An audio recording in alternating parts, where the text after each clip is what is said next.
Hello बच्चों, स्वागत है आपका। हम लोग पढ़ रहे हैं कक्षा 12 का रसायन विज्ञान और एनसीईआरटी बुक से यह 10वां चैप्टर है हैलो एल्केन तथा हैलो एरिन। और इस चैप्टर में आज 9वां लेक्चर है। इसके पहले इस चैप्टर में 8 लेक्चर पूरे हो चुके हैं। आज की टॉपिक देखो, हैलो एल्केन के रासायनिक गुण, और रासायनिक गुणों में भी 2 पार्ट्स पूरे हो चुके हैं। आज तीसरा पार्ट होगा और तीसरे पार्ट में हम लोग सीखेंगे नाभिक स्नेही प्रतिस्थापन अभिक्रियाओं के लिए SN1 मैकेनिज्म को सीखेंगे। आज की वीडियो में देखो क्या क्या पॉइंट शामिल हैं। SN1 मैकेनिज्म, एक अणुक नाभिक स्नेही प्रतिस्थापन अभिक्रिया की क्रिया विधि क्या है ये सीखेंगे।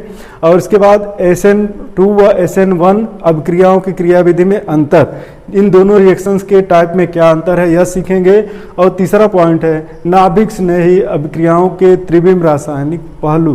तो 3 डायमेंशन में ये अभिक्रियाएं किस तरह से संपन्न होती हैं। इसमें कायरलिटी आएगी, अगर कायरल कार्बन हुआ, कायरल अणु हुआ तो ये अभिक्रियाएं किस तरह से होंगी और इनमें प्रोडक्ट क्या बनेंगे, ये आज की वीडियो में शामिल होंगी।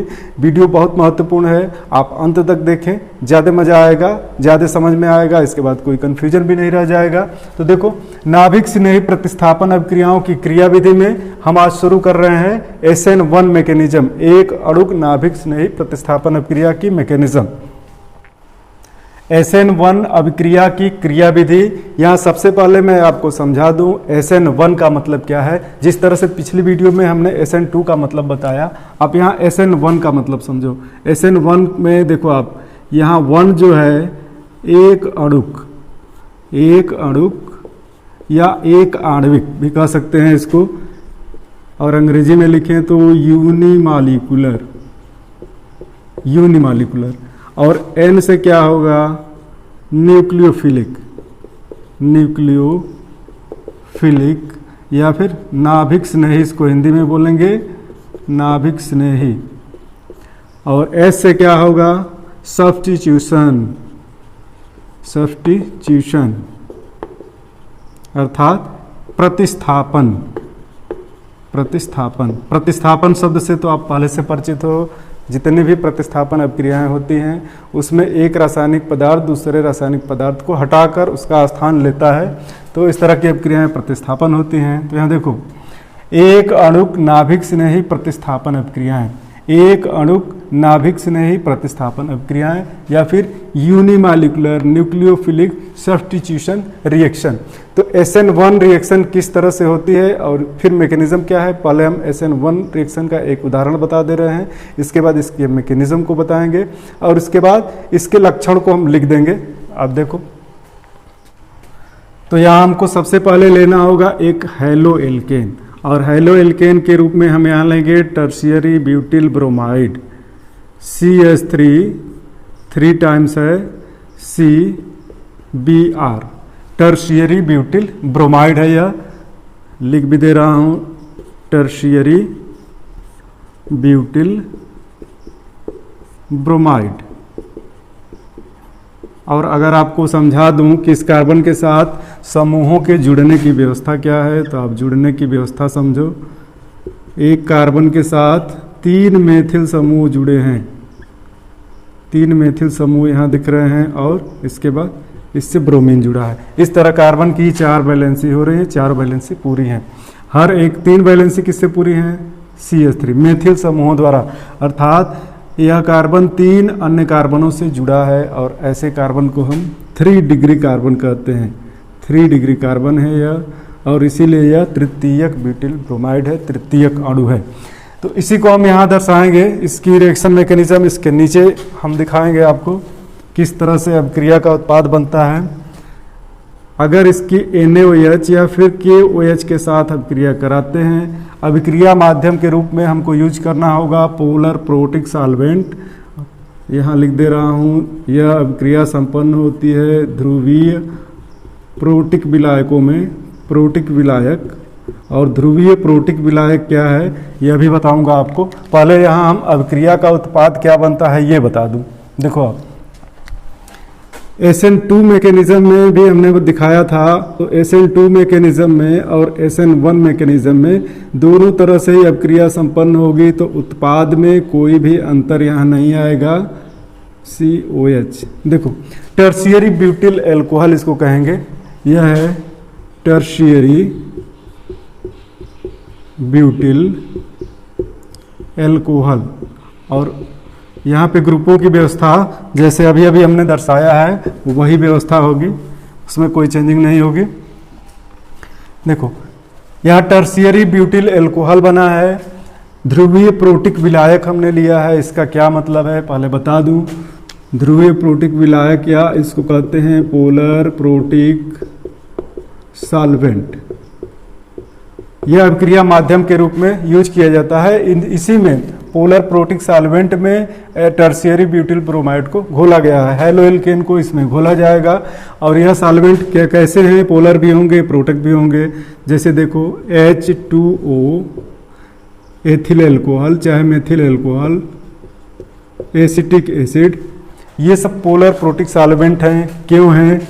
क्योंकि यहाँ पे ऑक्सीजन के साथ जल में हाइड्रोजन जुड़ा है। यहाँ से एक हाइड्रोजन अपना इलेक्ट्रॉन छोड़ के आसानी से H+ के रूप में बाहर निकल सकता है, अर्थात यह प्रोटॉन दे रहा है। उसी तरह एल्कोहल भी प्रोटॉन देगा। यहाँ भी ऑक्सीजन के साथ हाइड्रोजन जुड़ा है, इसी तरह एसिटिक एसिड में भी हाइड्रोजन मिल जाएगा।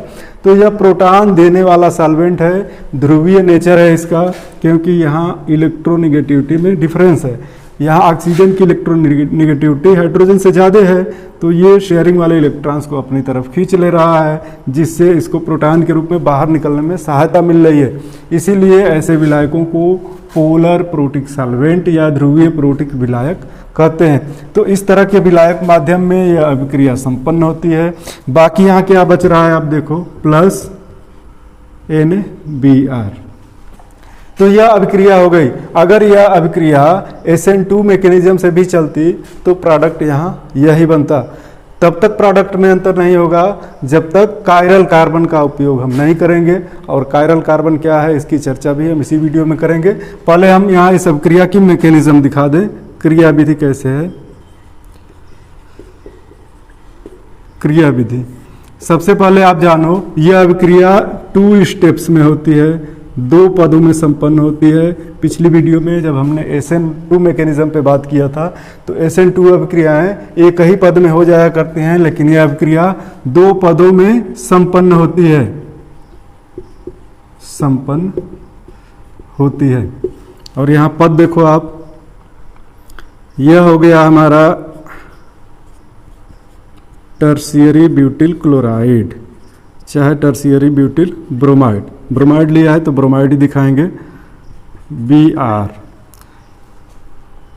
होता क्या है, जब हम पोलर प्रोटिक सॉल्वेंट लेते हैं, ध्रुवीय विलायक लेते हैं, तो वहाँ पे H+ आयन ये ध्रुवीय विलायक प्रोड्यूस करता है। H+ आयन क्या करता है, इस ब्रोमाइड को अपनी तरफ, ब्रोमाइड आयन को अपनी तरफ आकर्षित करता है। इसलिए यह ब्रोमाइड आयन यहाँ से अलग होता है, Br- के रूप में अपना इलेक्ट्रॉन ले करके। चूंकि कार्बन से अधिक ऋण विद्युतीय है तो यह शेयरिंग वाले इलेक्ट्रॉन्स को, जो 2 इलेक्ट्रॉन यहाँ इन्वॉल्व हैं, एक कार्बन का दूसरा ब्रोमीन का, दोनों इलेक्ट्रॉन्स को यह लेगा और H+ के साथ सॉल्वेंट में आ जाएगा। अब यहाँ पे बन क्या रहा है देखो, फर्स्ट स्टेप में क्या बन रहा है, CH3 CH3 और इसके ऊपर पॉजिटिव चार्ज, क्योंकि इसका इलेक्ट्रॉन तो चला गया है ब्रोमीन के साथ। ठीक है, तो यह एक ऐसी स्पीशीज तैयार हुई जिसको हम कहते हैं कार्बोकेटायन। यह 3 डिग्री कार्बोकेटायन है और इसका नाम है tertiary butyl carbocation. Tertiary butyl carbocation, carbocation यह 3 डिग्री कार्बोकेटायन है, क्योंकि जिस कार्बन के ऊपर पॉजिटिव चार्ज है वह 3 अन्य कार्बन के साथ जुड़ा हुआ है। यह अभिक्रिया, यह पद जो है मंद गति से होता है, कार्बोकेटायन बनने में समय लगता है। और आप केमिकल काइनेटिक्स में मैं पहले पढ़ा भी दिया हूँ, कि अगर कोई अभिक्रिया एक से अधिक पदों में संपन्न होती है तो रेट डिटर्मिनिंग स्टेप सबसे स्लो स्टेप होता है। अभिक्रिया का जो मंद पद होता है वही अभिक्रिया की गति को निर्धारित करता है। जो पद बहुत जल्दी हो जाएगा वो अभिक्रिया की गति को निर्धारित नहीं करता है, बल्कि मंद वाला पद अभिक्रिया की गति को निर्धारित करता है। तो यहाँ यही पद अभिक्रिया की गति को निर्धारित करता है। अब एक चीज़ मैं आपको यहाँ बता दूँ, यूनिमॉलिक्यूलर या एक अणुक शब्द का उपयोग यहाँ किया हुआ है क्योंकि जो दूसरा रिएजेंट है NaOH वह तो यहाँ भी दिख नहीं रहा है, और यही रेट डिटर्मिनिंग स्टेप है, यही पद अभिक्रिया की गति को तय कर रहा है। तो इस अभिक्रिया के मंद पद में किसका उपयोग हुआ है? केवल हैलो एल्केन चाहे एल्किल हैलाइड का उपयोग हुआ है। सॉल्वेंट में केवल उसको घोल दिया गया है और यहाँ पे कार्बोकेटायन प्रोड्यूस हुआ है। तो चूंकि यही रेट डिटर्मिनिंग स्टेप है तो यहाँ पे अभिक्रिया की आणविकता एक है, एक ही अणु अभिक्रिया में भाग लिया, एक अणु भाग ले रहा है तो अभिक्रिया की आणविकता एक है, इसीलिए इसको एक अणुक नाभिक स्नेही प्रतिस्थापन कहते हैं। यहाँ पे अभिक्रिया की आणविकता भी एक होगी और अभिक्रिया की कोटि भी एक होगी। अभिक्रिया की कोटि एक होती ही है। यहाँ पे दूसरे स्टेप को मैं दिखा रहा हूँ। यह जो कार्बोकेटायन बना है यह प्रथम पद है, प्रथम पद। अब कार्बोकेटायन जो बन गया है CH3 CH3 CH3 3 degree carbocation जो बना है यह अगले स्टेप में OH माइनस आयन जो NaOH के आयनन से प्राप्त है, यह OH minus ion hydroxide ion यह क्या करेगा कि इसके ऊपर कार्बोकेटायन के ऊपर अटैक करेगा। चूंकि न्यूक्लियोफाइल है इसीलिए नाभिक स्नेही यह अभिक्रिया है, यह न्यूक्लियोफाइल है, अटैक करेगा और तुरंत उत्पाद बनाएगा। अब आप देखो अभिक्रिया में OH माइनस आयन दोनों साइड से अटैक कर सकता है, इस साइड से भी इस साइड से भी, लेकिन प्रोडक्ट सेम होगा, कोई भी अंतर नहीं आएगा। देखो अब CH3 CH3 CH3 OH, ठीक है। अगर बैक साइड से अटैक करे तो भी प्रोडक्ट बनेगा और इस प्रोडक्ट में कोई अंतर नहीं आएगा। यह है टर्शियरी 3 डिग्री एल्कोहल है, टर्शियरी ब्यूटिल एल्कोहल। यहाँ पे प्रोडक्ट हमको मिल गया, यही वाला सेम प्रोडक्ट, ठीक है। तो इस तरह से यह रिएक्शन मैकेनिज्म चलती है। थोड़ा सा आपको याद करा दूं इंटरेस्टिंग ढंग से। देखो अब यह एक परिवार है, यहाँ पे मान लो कि जो पॉजिटिव आयन बन रहा है यह हस्बैंड और जो नेगेटिव आयन बना रहा है यह वाइफ है। तो यहाँ एक परिवार है, इनका गठबंधन हो चुका है, लेकिन इन दोनों के बीच तनाव रहता है। यह क्यों रहता है? क्योंकि यहाँ इलेक्ट्रोनेगेटिविटी का डिफरेंस है। यह हमेशा अपने सामान को खींचकर मैडम बाहर जाना चाहती हैं, इनसे अलग होना चाहती हैं, ठीक है, लेकिन अलग नहीं हो पाते हैं, बंधन इतना कमजोर नहीं है। अब क्या करता है कि एक तीसरा व्यक्ति घर फोड़ने वाला आता है, और वह किस रूप में आया? यही पोलर प्रोटिक सॉल्वेंट के रूप में तीसरा आता है, इनको ललचाता है, बहकाता है, बहका फुसला के अपने साथ लेके जाता है, और जब अपने साथ लेके हट जाता है तब ये साहब अकेले हो जाते हैं, पॉजिटिव आयन के रूप में यह कार्बोकेटायन बना लेते हैं। यह प्रथम पद है। और दूसरे पद में यह कार्बोकेटायन, अब इनका साथी तो बिछड़ गया, अब दूसरे के साथ, इनके साथी के साथ ये अपना गठबंधन बनाते हैं और नया उत्पाद बन जाता है। यह नया परिवार पैदा हो गया। यह द्वितीय पद है, द्वितीय पद, ठीक है। तो इस तरह से यहाँ दो पद दिख रहे हैं। यह कार्बोकेटायन जितना ही अस्थायी होता है अभिक्रिया उतनी ही तीव्र गति से होती है, और कार्बोकेटायन अगर अस्थायी नहीं हुआ तो अभिक्रिया की गति भी मंद होती है, वह अभिक्रिया धीमी संचालित होती है। तो यहाँ मैं आपको समझाऊंगा कि यह SN1 मैकेनिज्म SN2 मैकेनिज्म से किस प्रकार डिफरेंट है। थोड़ी चीज़ें मैं मिटाऊंगा, आप इसका स्क्रीनशॉट ले लो।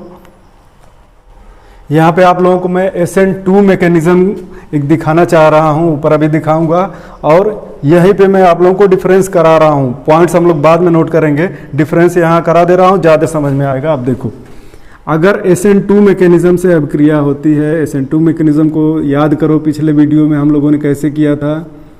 एक मेथिल समूह है CH3 कार्बन के साथ, ये 3 हाइड्रोजन जुड़े हैं, ये क्लोराइड या ब्रोमाइड या आयोडाइड कुछ भी हो सकता है, यहाँ पे जुड़ा है, और यह एक एल्किल हैलाइड या हैलो एल्केन है। अगर इसकी अभिक्रिया NaOH से कराते हैं तो OH क्या है? नेगेटिव पोर्शन है, यह पॉजिटिव पोर्शन है, यह इसके ऊपर अटैक करेगा कार्बन के ऊपर, क्योंकि पोलैरिटी के कारण इस पर पार्शियल नेगेटिव, इस पर पार्शियल पॉजिटिव चार्ज पहले से उपस्थित है, यह मैं बता चुका हूँ।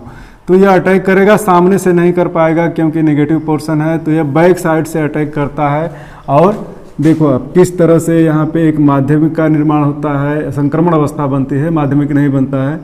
OH यह कार्बन के साथ जुड़ना चाह रहा है और Cl यहाँ अलग हो रहा है। हाइड्रोजन की व्यवस्था जो पहले से लगे हुए हैं अब इस तरह से सीधे हो जाते हैं। यह एक संक्रमण अवस्था है, इसको अलग नहीं किया जा सकता है क्योंकि अस्थायी है, इसमें 5 बंध बनते हुए दिख रहे हैं, इसलिए यह अस्थायी है और यह संक्रमण अवस्था है।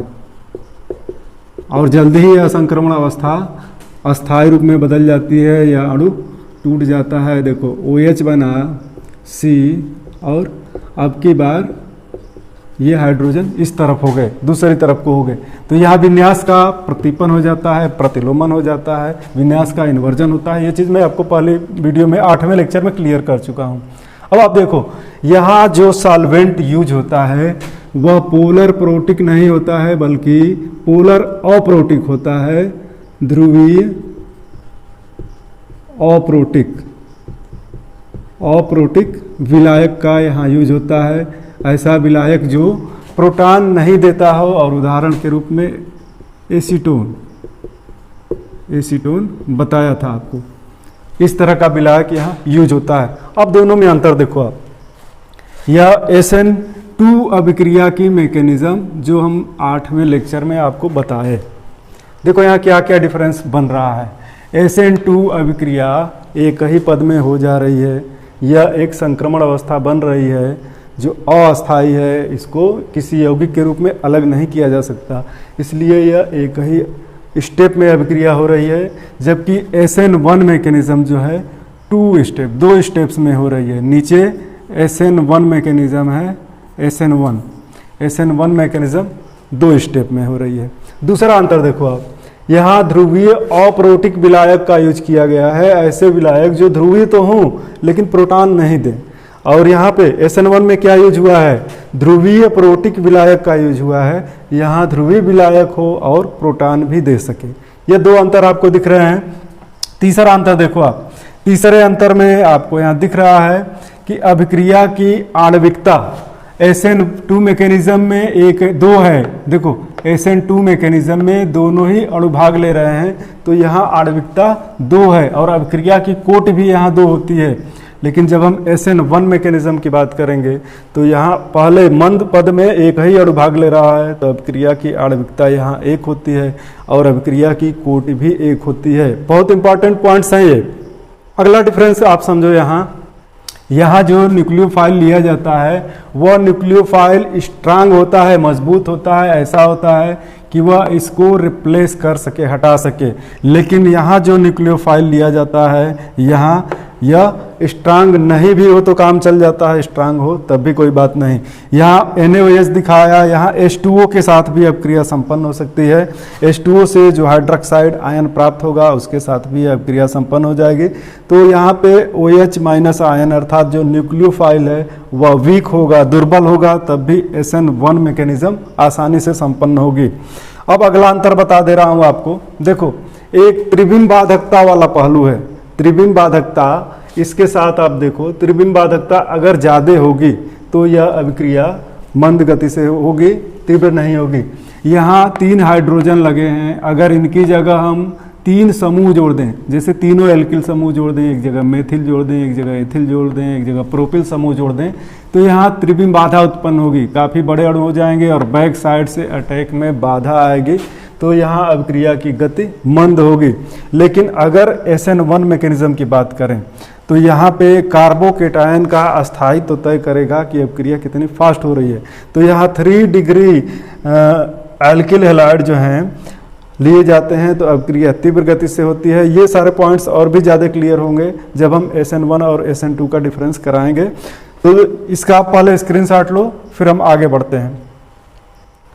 तो चलो स्टूडेंट्स, अब हम लोग आ गए हैं SN2 व SN1 अभिक्रियाओं के त्रिविम रासायनिक पहलू पर। और त्रिविम रासायनिक पहलू की बात हम तब करेंगे जब स्पेस में ग्रुप्स की, जो कार्बन के साथ ग्रुप्स जुड़े होंगे, उनकी भिन्न व्यवस्था के कारण भिन्न अणु का निर्माण हो रहा हो। तो देखो, अगर कार्बन परमाणु के साथ अलग अलग समूह जुड़े हैं, यहाँ एक तो हैलाइड होएगा ही, मान लो हैलाइड में यहाँ क्लोराइड ले लिया, एक हाइड्रोजन हो गया, एक मेथिल समूह हो गया, और एक यहाँ एथिल समूह ले रहे हैं C2H5।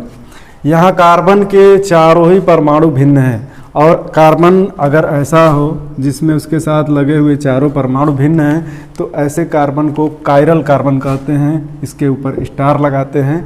ऐसे अणु जो कायरल अणु होते हैं, उनमें एक विशेष गुण होता है।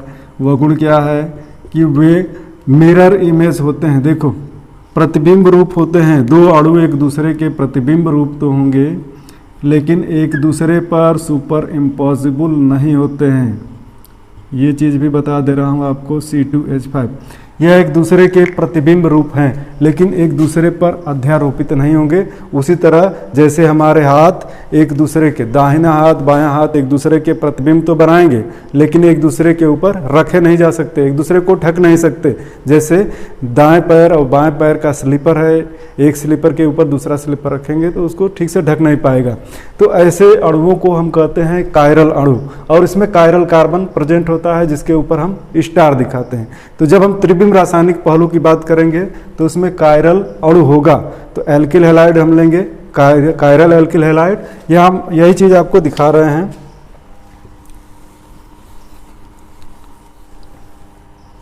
कायरल कार्बन क्या होता है और कायरलिटी क्या होता है, इसको नेक्स्ट वीडियो में मैं अलग से बनाऊंगा, आप चिंता मत करो। यहाँ पे देखो केवल SN2 और SN1 अभिक्रियाओं के त्रिविम रासायनिक पहलू। तो पहले SN2 के लिए बना रहा हूँ। SN2 के लिए पहले बना दूं। आप देखो, यहाँ पे कायरल अणु तो नहीं लिया था हमने, क्योंकि यहाँ पे सेम ग्रुप, तीन ग्रुप सेम है। यह एक एल्किल हैलाइड है, मेथिल क्लोराइड है, तो यहाँ कायरल कार्बन नहीं है। अगर इसकी अभिक्रिया NaOH के साथ कराई गई, जिसमें OH माइनस आयन है, तो यहाँ हमको जो अणु प्राप्त हुआ OH, इस तरह से अणु प्राप्त हुआ। ठीक है, यह मेथिल अल्कोहल बन गया। यहाँ पे क्या विशेषता हुई, विन्यास का प्रतीपन देखने को मिला। विन्यास पहले इधर की तरफ था, अब इधर की तरफ हो गया है, तो यहाँ विन्यास का प्रतीपन देखने को मिला है। विन्यास का प्रतीपन या इन्वर्जन इसको बोलते हैं, इन्वर्जन ऑफ कॉन्फ़िगरेशन। लेकिन जब हम SN1 मैकेनिज्म की बात करेंगे, अब हम SN1 मैकेनिज्म की बात कर रहे हैं, इसको आप देखो। जब SN1 मैकेनिज्म की बात करेंगे तो यहाँ पे 3 डिग्री एल्किल हैलाइड लिया था हमने। अब 3 डिग्री के बजाय हम यहाँ कायरल कार्बन, कायरल अणु ले रहे हैं, आपको दिखा रहे हैं। कार्बन के साथ 3 अलग अलग अणु जुड़े हैं। एक तो यहाँ पे ब्रोमाइड, चाहे क्लोराइड भी ले सकते हैं हम, यहाँ आयोडाइड भी ले सकते हैं। तो यहाँ देखो, एक हाइड्रोजन जोड़ दे रहे हैं, दूसरा हम यहाँ पे मेथिल समूह जोड़ दे रहे हैं, और तीसरा हम ले रहे हैं एथिल समूह C2H5। यह कायरल कार्बन हो गया, क्योंकि इसके चारों के चारों वैलेंसी जो पूरे करने वाले ग्रुप्स हैं यह डिफरेंट हैं, अलग ग्रुप्स हैं। यह जो डॉटेड लाइन दिखा रही है, यह शो कर रही है कि मेथिल समूह बोर्ड से पीछे की तरफ लगा हुआ है। त्रिविम व्यवस्था में, 3 डायमेंशन में जब बात करेंगे तो बोर्ड से पीछे की तरफ, और यह विज लाइन बोलते हैं इसको, यह दर्शा रही है कि यह बोर्ड से आगे की तरफ है। ठीक है, और ये दोनों परमाणु जो हैं बोर्ड के प्लेन में स्थित हैं। तो इस तरह के ऐसा देखो, SN2 मैकेनिज्म जब कराई जाएगी तो सबसे पहले प्रोटिक सॉल्वेंट का रोल होता है। प्रोटिक सॉल्वेंट क्या करता है, इसको अपनी तरफ आकर्षित करता है, या अपने इलेक्ट्रॉन, शेयरिंग वाले इलेक्ट्रॉन लेके इसके साथ अलग हो जाता है, और कार्बोकेटायन का निर्माण होता है। तो यहाँ देखो, जब कार्बोकेटायन बना है तो विन्यास को देखो, विन्यास क्या हुआ, एक प्लेन से पीछे की तरफ CH3, और प्लेन से आगे की तरफ यह हो गया C2H5, और कार्बन के ऊपर पॉजिटिव चार्ज आ गया है, यह कार्बोकेटायन बन गया। यह रहा स्टेप फर्स्ट। अब सेकेंड स्टेप में क्या होता है, सेकेंड स्टेप में आप देखो, सेकेंड स्टेप में इसी कार्बोकेटायन के साथ देखो हाइड्रोजन जुड़ा है, यहाँ CH3 और यहाँ बीज लाइन से जुड़ा है C2H5, इसके ऊपर पॉजिटिव चार्ज। अब हाइड्रोक्साइड आयन जो है यह या तो इस दिशा से अटैक करे या तो इस दिशा से अटैक करे, और दोनों ही दिशाओं से अटैक होते हैं, दो तरह के प्रोडक्ट बनते हैं। यही विशेषता है त्रिविम रासायनिक पहलू में, इसी को हम यहाँ दर्शा रहे हैं। देखो आप, अगर फ्रंट साइड से अटैक होगा तो क्या बनेगा और बैक साइड से अटैक होगा तो क्या बनेगा। देखो यहाँ पहले बैक साइड वाला दिखा रहा हूँ। अगर बैक साइड से अटैक होगा तो बन जाएगा OH CH, और यह बोर्ड के पीछे वाला CH3 ग्रुप, और यह प्लेन से आगे वाला C2H5 group, C2H5 group plane से आगे वाला। ठीक है, तो यहाँ क्या दिख रहा है आपको, यहाँ दिख रहा है कि विन्यास उल्टा हो जा रहा है, विन्यास का प्रतिपन्न हो रहा है। ठीक इसी तरह की व्यवस्था, लेकिन जब फ्रंट साइड अटैक होगा, जब फ्रंट साइड अटैक होगा तब यहाँ क्या होगा। आप देखो, फ्रंट साइड अगर अटैक होता है तो फिर ये ग्रुप फिर पीछे की तरफ होंगे। यह हुआ हाइड्रोजन, यह मेथिल समूह, और विज लाइन से एथिल समूह C2H5, और इस साइड OH। अब देखो आप, अगर इनके बीच मिरर रखा जाए, दर्पण लगाया जाए, तो यह एक दूसरे के दर्पण प्रतिबिंब हैं, कायरल हैं, दोनों ही अणु कायरल हैं, क्योंकि अलग अलग ग्रुपों से जुड़े हैं, चारों संयोजकताएं अलग अलग समूहों द्वारा जुड़ी हैं, तो ये कायरल हैं और एक दूसरे के दर्पण प्रतिबिंब हैं, लेकिन नॉन सुपर इम्पोसिबल हैं, क्योंकि एक दूसरे को ठीक से ढक नहीं सकते हैं। तो इन दोनों ही कंपाउंड का यहाँ मिश्रण प्राप्त होता है। जब हम यहाँ कायरल अणु लेते हैं तो इन देखो, इन दोनों को ही यहाँ पे एक रूप जो बन रहा है, पहले जैसा विन्यास था उसी तरह का विन्यास यहाँ यह प्राप्त हो रहा है। जिस तरह से ब्रोमाइड इस दिशा में जुड़ा था, OH इस दिशा में आके जुड़ गया है, बाकी सब सेम है। तो इसको कहते हैं धारण। धारण फिर से वही रूप धारण कर लिया इसने, या रिटेंशन। रिटेंशन। और देखो यहाँ पे प्रतिलोमन हुआ है, यह उलट गया है, पहले इस दिशा में था अब उस दिशा में अणु हो गया, तो इसको कहते हैं इन्वर्जन। प्रतिलोमन या इन्वर्जन, प्रतिलोमन या इन्वर्जन, इन्वर्जन। और दोनों ही रूपों का 50-50% मिक्सचर प्राप्त होता है, 50% ये और 50% ये, और इसको कहते हैं रेशमिक मिक्सचर, रेशमिक मिश्रण। ठीक है, तो ये बात आपको समझ में आ गई होगी कि SN2 अभिक्रिया में विन्यास का प्रतिपन्न हो जाता है, जबकि SN1 अभिक्रिया में हमको रेशमिक मिश्रण मिल रहा है। यहाँ एक विन्यास का प्रतिपन्न भी हुआ और विन्यास का धारण भी हुआ है। यह विन्यास का प्रतिपन्न हो गया या विन्यास का धारण, और दोनों का मिश्रण प्राप्त हो गया, जिसको रेशमिक मिश्रण कहते हैं। और रेशमिक मिश्रण क्या करता है कि वह प्लेन पोलराइज लाइट को न तो दाहिने घुमाता है न बाएं घुमाता है। कायरलिटी, ध्रुवण घूर्णकता क्या है, ये सारी चीज़ें मैं अगले वीडियो में शामिल करूंगा। यहाँ पे अब मैं आपको बता दे रहा हूँ SN1 तथा SN2 अभिक्रियाओं में क्या अंतर है, अंतर वाले पॉइंट्स यहाँ लिखवा दे रहा हूँ, देखो आप। तो चलो स्टूडेंट्स, अब हम लोग आ गए हैं SN2 व SN1 अभिक्रियाओं में क्या डिफरेंस है। पॉइंट्स देखो आप, मेन पॉइंट्स लिखे हुए हैं हमने। देखो पहला पॉइंट देखो, यह ध्रुवीय अप्रोटिक विलायक माध्यम में संपन्न होती है। SN2 अभिक्रिया के लिए ध्रुवीय अप्रोटिक विलायक माध्यम चाहिए, जबकि SN1 अभिक्रिया के लिए ध्रुवीय प्रोटिक विलायक माध्यम चाहिए। यह मुख्य अंतर है। देखो दूसरा डिफरेंस क्या है, यह एक पद में ही संपन्न होती है, जबकि SN1 मैकेनिज्म 2 पदों में संपन्न होती है। तीसरा पॉइंट देखो आप, SN2 अभिक्रिया के लिए है, इसमें नाभिक स्नेही प्रबल होता है। तो SN2 अभिक्रिया तभी संपन्न होगी जब नाभिक स्नेही प्रबल होगा, जबकि SN1 अभिक्रिया में नाभिक स्नेही दुर्बल होता है। इसमें विलायक माध्यम कार्बोकेटायन उत्पन्न करता है, तब उसके बाद नाभिक स्नायु अटैक कर पाता है।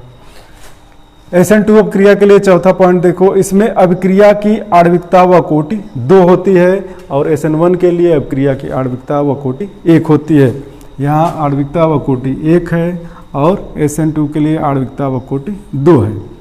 पांचवा पॉइंट देखो आप, इसमें विन्यास का प्रतिपन्न होता है तथा प्रतिलोमन उत्पाद बनता है। SN2 मैकेनिज्म में आपको बताया था कि जिस तरह से छतरी उलट जाती है उसी तरह से उल्टा हुआ प्रोडक्ट मिलता है जिसको इन्वर्जन कहते हैं, इन्वर्जन कंपाउंड या प्रतिलोमन उत्पाद। और SN1 मैकेनिज्म की बात करें तो इसमें विन्यास का प्रतिपन्न तथा धारण बराबर मात्रा में होता है, 50-50% प्रोडक्ट बराबर बनते हैं तथा रेशमिक मिश्रण बनता है। उन प्रोडक्टों के मिश्रण को रेशमिक मिश्रण कहते हैं। छठा पॉइंट देखो, इसमें अस्थायी संक्रमण अवस्था बनती है और SN1 में अस्थायी कार्बोकेटायन का निर्माण होता है। तो यहाँ अस्थायी संक्रमण अवस्था बने जो अस्थायी नहीं है, अनस्टेबल है, और इसमें अस्थायी कार्बोकेटायन बन रहा है और उसका अस्थायित्व तो जितना ही ज़्यादा है अभिक्रिया की गति भी उतनी ही ज़्यादा है। सातवां और अंतिम पॉइंट देखो आप, इसमें एल्किल हैलाइड की क्रियाशीलता का क्रम पहले मेथिल हैलाइड है, उसके बाद 1 degree alkyl halide, 2 degree alkyl halide, 3 degree alkyl halide है।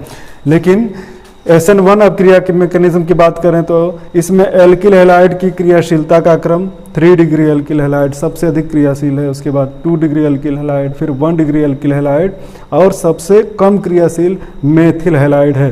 तो ये सारे मेन पॉइंट्स हैं। एक चीज़ और बीच में वीडियो में छूटा है उसको मैं यहाँ क्लियर कर दे रहा हूँ। अगर एल्किल हैलाइडों में हैलाइड की क्रियाशीलता देखी जाए, X की जगह फ्लोरीन, क्लोरीन, ब्रोमीन, आयोडीन में से कोई भी हो सकते हैं।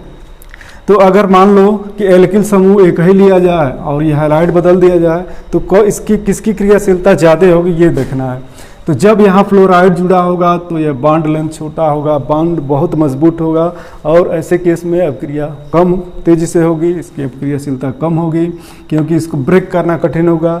लेकिन जब क्लोराइड जुड़ा होगा तो इसकी अपेक्षा आसानी से टूटेगा, जब ब्रोमाइड जुड़ा होगा तो और आसानी से टूटेगा। आयोडाइड और कार्बन की बॉन्ड लेंथ यहाँ सबसे ज़्यादा होगी और यह और ज़्यादा आसानी से टूटेगा। तो एल्किल हैलाइड में अगर हैलाइड बदलते हैं तो आयोडाइड वाला सबसे तेज अभिक्रियाशील, उसके बाद ब्रोमाइड, क्लोराइड और फ्लोराइड की तो अभिक्रिया हम लोग दर्शाते ही नहीं हैं क्योंकि फ्लोराइड बहुत कार्बन के साथ मजबूत बॉन्ड बनाता है, जल्दी ब्रेक नहीं होता है। ठीक है, तो ये सारी चीज़ें आपको समझ में आ गई होगी मुझे उम्मीद है। मिलते हैं नेक्स्ट वीडियो में। Thank you.